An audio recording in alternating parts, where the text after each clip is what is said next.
Hello, class. Welcome to Connect Ed. Today, we will take a deep dive into the desert and also brush up our writing and vocabulary skills. What do you mean by landforms? A landform is a natural or artificial feature of the solid surface of the earth. There are mainly 5 types of landforms: mountains, plateaus, plains, deserts, and rivers. In today's class, we will be learning about deserts.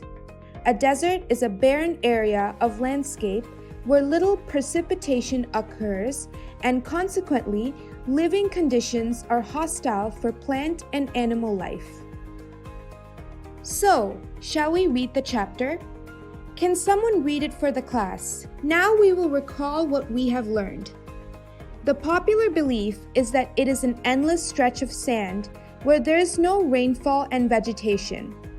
It is difficult to live in a desert if we are from a region covered with forests and surrounded by hills. Most of the desert area is hot, dry, and waterless without shelter. But some areas are very beautiful, and a variety of people, animals, and plants live under this very hot and dry condition.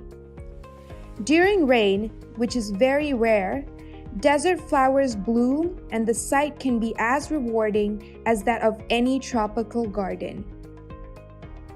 Now let's move on to the next 2 paragraphs. Someone else, please continue. Good. Let's go in deep. A desert is not always flat. You can see mountains, hills, etc. In between the desert, you can find different sizes of oases. What is an oasis, class? Very good. An oasis is like a green island in the middle of a desert where a spring or a well gives plants and trees a better chance to grow. A desert can be as hot as Thar or as cold as Ladakh. In general, a place with little or no water and vegetation can be called a desert in general. Some deserts are completely without water. Strong winds flow in such areas, causing the rise of heaps of sand and depositing them as mounds called as sand dunes. These sand dunes keep shifting through the desert, making it unsuitable for most of the plants to grow. Next paragraph. Animals and plants living in the desert can survive in very little water. The camel, known as the ship of the desert cab, drinks a lot of water at a time, and they can live without water for days together. The reason for that is that they sweat less. Unlike humans who sweat during hot days to keep our body temperature cool and constant, camels can withstand high temperatures. As a reason, they don't sweat and retain the water they drink for days. In the case of other animals, small animals do not drink water.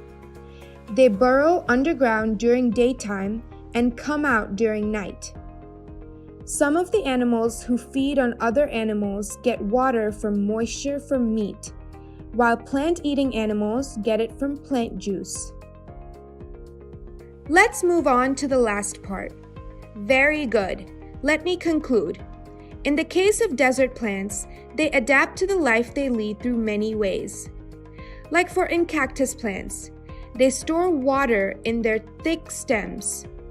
Their roots lie close to the surface in order to absorb moisture quickly in case of light rain that falls occasionally.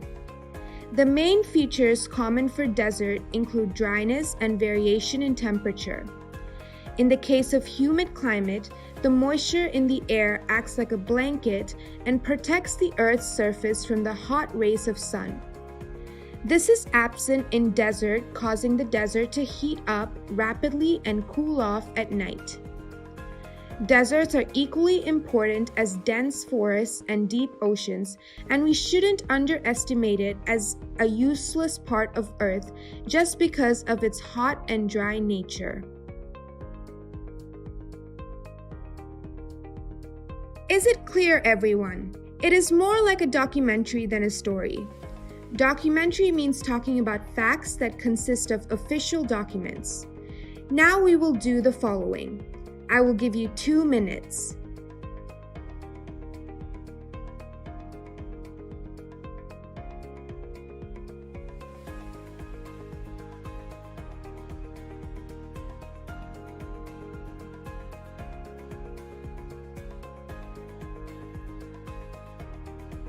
Time's up. Now we will discuss the answers. I hope everyone got it right.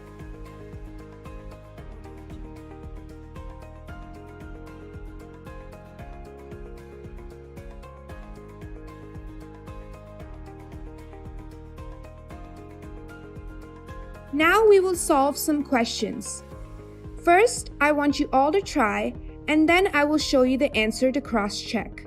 Okay? Cool. You have 5 minutes to do it, and it starts now.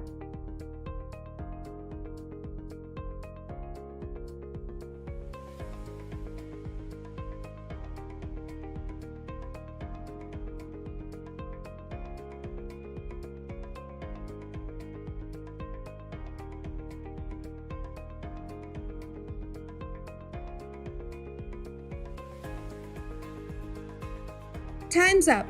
Let's discuss the answers now.